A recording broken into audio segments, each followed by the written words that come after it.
ఈ బిజినెస్ ఏదైనా మీ ఊర్లో ప్రమోషన్ చేయాలంటే అది సుమన్ టీవీతోనే సాధ్యం. ఇప్పుడే సంప్రదించండి. ఈ నెల 27న జరగబోయేటువంటి బీఆర్ఎస్ సిల్వర్ జూబ్లీ కార్యక్రమం అనేది ఎలకతుర్తిలో నిర్వహిస్తున్నాం. అంటే ఎలకతుర్తి మండల ప్రజల యొక్క ఎట్లా ఉంది వాళ్ళ అభిప్రాయం అనేది కూడా మనం అడిగి తెలుసుకుందాం. అన్నది చెప్పండి, ఈ నెల 27న ఇక్కడ సిల్వర్ జూబ్లీ కార్యక్రమాన్ని కేసీఆర్ గారు నిర్వహించబోతున్నారు.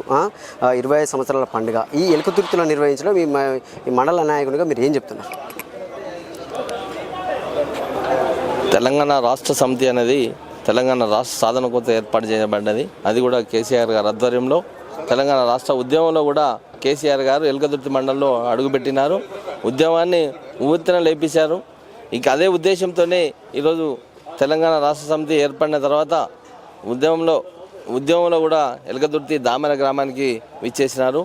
అదే ఉద్దేశంతో ఈరోజు తెలంగాణ రాష్ట్ర సమితి జూబ్లీ 24 సంవత్సరాలు ముగించుకొని 25 సంవత్సరాలు అడుగు పెడుతున్న సందర్భంగా జూబ్లీ అనేది ఇక్కడ అంటే హన్మకొండ జిల్లా ఎలకతుర్తి మండలంలో పెట్టడం, అది చింతలపల్లి గ్రామంలో పెట్టడం మా అదృష్టంగా మేము భావిస్తున్నాం. ఎందుకంటే కేసీఆర్ గారు రైతులు కూడా ఈరోజు చింతలపల్లి రైతులు, ఎలకతుర్తి రైతులు అందరూ కూడా మరి ఉన్న భూములన్నీ కూడా మేము ఇవ్వడానికి సిద్ధంగా ఉన్నాం. అన్నీ కూడా శుద్ధి చేసి ఫ్రెష్గా చేసి స్వచ్ఛందంగా కేసీఆర్ గారికి మేము మీటింగ్ పెట్టుకోవడానికి అవకాశం ఇస్తున్నామని కూడా రాసిచ్చడం జరిగినది. ఎలాంటి అభ్యంతరం చెప్పలేదు. వారు కేసీఆర్ గారు మా భూముల్లో అంటే మాకు వ్యవసాయం అనేది అభివృద్ధి అయింది అంటే కేసీఆర్ గారు ధారణ అయింది, తెలంగాణ రాష్ట్రం ఏర్పడడం అనే ధారణ అయింది. కాబట్టి వారి రాక కోసం మేము ఎదురు చూస్తున్నాం. వారి రాక కోసం మా భూములు ఉచితంగా ఇవ్వడానికి సిద్ధంగా ఉన్నాం. వారు వచ్చి మా భూముల్లో అడుగు పెట్టాలి అనే ఉద్దేశంతో ఇస్తున్నామని కూడా తెలియజేయడం జరిగినది. దానికి మీ అందరం కూడా ఎలకతుర్తి మండలం ప్రజలందరం కూడా సంతోషం వ్యక్తం చేస్తున్నాం. అంటే ఎట్లా అనిపిస్తుంది అంటే ఎక్కడా లేని విధంగా కూడా ఎలకతుర్తిలో దాదాపుగా 1500 ఎకరాల్లో ఈ సభ పెట్టడం, ఈ ఎలకతుర్తిలో నిర్వహించడం ఎట్లా అనిపిస్తుంది? ఈ సభ పెట్టడం అనేది అంటే తెలంగాణ రాష్ట్ర సమితి ఏర్పడిన నుండి కూడా రాష్ట్రంలో కాదు భారతదేశంలో మొత్తం కూడా సభ పెట్టడం అనేది అతిపెద్ద సభలు జరిగేది ఓన్లీ తెలంగాణ రాష్ట్ర సమితి కేసీఆర్ గారికే అది సాధ్యం. దాన్ని కూడా మా పార్టీ మీటింగ్నే, మా పార్టీ కేసీఆర్ గారి సభనే ఈరోజు ఎలకతుర్తి మండలంలో జరిగేది బీట్ చేయబోతున్నది.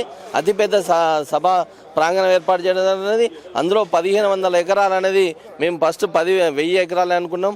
దానికి జన సమీకరణ ఎక్కువ కూడా రావడం జరగడానికి రోజు మీటింగ్ల ద్వారా మాకు తెలిసిపోతున్నది. కాబట్టి దాన్ని ఇంకా 1500 ఎకరాలు చేయడం జరిగినది. పార్కింగ్ సౌకర్యం కూడా అతి దగ్గరలో పక్కన ఏర్పాటు చేయడం జరిగినది. సభా ప్రాంగణం కూడా 170 ఎకరాలలో సభా ప్రాంగణం కూడా ఏర్పాటు చేయడం జరుగుతుంది.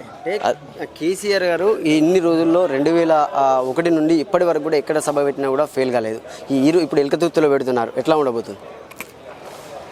కేసీఆర్ సభ అంటేనే అది సక్సెస్, ఎప్పుడు కూడా ఫెయిల్ కాలేదు. ఉద్యమం నుండి 2000 నుండి కూడా ఈరోజు జూబ్లీ జరుగుతున్న సందర్భం కూడా దానికంటే బీట్ చేస్తుందని చెప్తున్నాం. కాబట్టి మేము అనుకున్నది 10 లక్షల అంచనా అనుకున్నాం, కానీ దాదాపు 15 లక్షల మంది రావడానికి సిద్ధంగా. ఎందుకంటే ప్రజల స్పందన అట్లా ఉన్నది. కాంగ్రెస్ పార్టీ మీద వ్యతిరేకులు కూడా మేము కేసీఆర్ సభకు రావాలి, రైతులందరూ కూడా మేము కేసీఆర్ సభను చూడాలి, కేసీఆర్ ఏం మాట్లాడబోతుండు, రేపు ఏం సందేశం ఇవ్వబోతుండు, రాష్ట్రమే కాదు భారతదేశం అంతా కూడా ఎదురు చూస్తుంది. నేషనల్ లెవెల్లో కూడా కేసీఆర్ సభ మీదనే, ఈ తెలంగాణ ఎలకతుర్తిలో జరిగే సభ మీదనే ఉందని కూడా సందర్భంగా తెలియజేస్తున్నాం. అంటే చూడొచ్చు, అంటే ఎక్కడా లేని విధంగా కూడా ఇక్కడ సభ నిర్వహించడం ఇది ఫుల్ సక్సెస్ అవుతుంది. మా రైతులకు కానీ మాకు కానీ ఇక్కడ మా ఎలకతుర్తి మండలంలో నిర్వహించడం మాత్రం ఎంతో సంతోషంగా ఉందని కూడా ఇలా నాయకులు అయితే సంతోషాన్ని వ్యక్తం చేస్తున్న పరిస్థితి ఉంది. కెమెరామెన్ శేఖర్తో సతీష్, సభాస్థలం నుండి.